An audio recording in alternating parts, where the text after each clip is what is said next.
पाबूजी राठौर का जीवन परिचय और इतिहास। पाबूजी राठौर बायोग्राफी इन हिंदी। पाबूजी राठौर राजस्थान के प्रसिद्ध लोक देवता है। इनकी गिनती राजस्थान के पंचपीर में होते हैं। आज के इस लेख में हम पाबूजी के जीवन परिचय के बारे में जानेंगे और साथ ही पाबूजी के इतिहास के बारे में भी जानेंगे। पाबूजी राठौर का जीवन परिचय। पाबूजी राठौर बायोग्राफी इन हिंदी। प्रतीक चिन्ह भाला लिया घुड़सवार। वाहन केशर कालमी घोड़ी। गीत परवाड़ा वाचना। पुजारी नायक जाति का। मंदिर कोलुमंद जोधपुर। चैत्र अमावस्या के दिन कोलुमंद में पाबूजी की आराधना में मेला लगता है। सबसे लोकप्रिय फल पाबूजी की ही है। पाबूजी महाराज को कई नाम से जाना जाता है। इन्हें पाबूजी के उपनाम कहा जाता है। पाबूजी के उपनाम: लक्ष्मण के अवतार, ऊंटों के देवता, प्लेग रक्षक देवता, गायों के देवता। पाबूजी राठौर की शादी के समय उन्होंने अपना चौथा फेरा बीच में छोड़कर देवल चारनी की घोड़ी की रक्षा अपने जीजा जींदराव खींची से करी थी। पाबूजी को लंकेरू सिंध पाकिस्तान से ऊंट लाने के श्रेय दिया जाता है। ऐसा माना जाता है कि राजस्थान में सबसे पहले ऊंट पाबूजी महाराज ही लाए थे।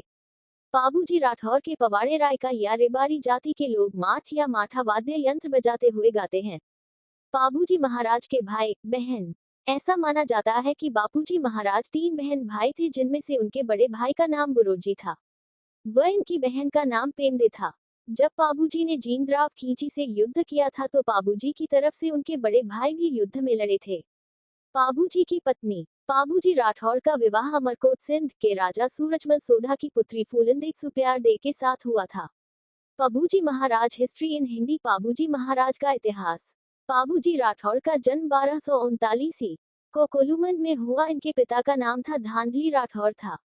जब पाबूजी युवा हुए तो अमरकोट के सोडा राणा के यहाँ से सगाई का नारियल आया। सगाई तय हो गई। पाबूजी ने देवल नामक चारण देवी को बहन बनाया था। देवल के पास एक बहुत ही सुंदर और सर्वगुण संपन्न घोड़ी थी जिसका नाम था केसर कालनी।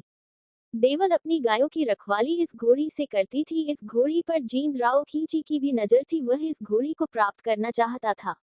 जींदराव और पाबूजी में इस बात को लेकर मनमुटाव भी था। विवाह के अवसर पर पाबूजी ने देवल से यह घोड़ी मांगी। देवल ने जींदराव खींची की बात बताई। तब पाबूजी राठौर ने कहा कि आवश्यकता पड़ी तो वह अपना कार्य बीच में छोड़कर ही आ जाएंगे। देवल ने घोड़ी उन्हें दे दी। बारात अमरकोट पहुंची। जींदराव ने मौका देखा और देवल देवी की गाय चुरा कर ले भागा। पाबूजी जब शादी के फेरे ले रहे थे तब देवल के समाचार उन्हें मिले कि जींदराव उनकी गाय लेकर भाग गया है। समाचार मिलते ही वह अपने वचन के अनुसार शादी के फेरों को बीच में ही छोड़कर केसर कालनी घोड़ी पर बैठकर जींदराव का पीछा करते हैं। पाबूजी राठौर ने 2 ही फेरे लिए और जिस समय तीसरा फेरा चल रहा था ठीक उसी समय केसर कालनी घोड़ी झंझना उठी। सारणी पर संकट का समाचार आ गया था। ब्राह्मण कहता ही रह गया कि अभी 3 ही फेरे हुए हैं, चौथ मेरा भी बाकी है। पर कर्तव्य के मार्ग पर उस वीर पाबूजी राठौर को तो केवल कर्तव्य की पुकार ही सुनाई दे रही थी, जिसे सुनकर वे चल दिए। सुहागरात की इंद्रधनुष से सया के लोग को ठोकर मारकर रंगारंग के मध्य का अवसर पर निमंत्रण भरे इशारों की उपेक्षा कर कान डोरों को बिना खोले ही वह चल दिए और क्रोधित नारद जी के वीणा के तार की तरह झंझनाते हुए केसर कालनी घोड़ी पर सवार होकर जींदराव खींची से देवल देवी की गाय छुड़वाकर उन्होंने अपने वचन का पालन किया, किंतु पाबूजी महाराज वीर गति को प्राप्त हो गए। इधर सोढ़ी राजकुमारी भी हाथ में नारियल लेकर अपने स्वर्गवास पति के साथ शेष फेरे पूरे करने के लिए अग्नि स्नान करके स्वर पलायन कर गई।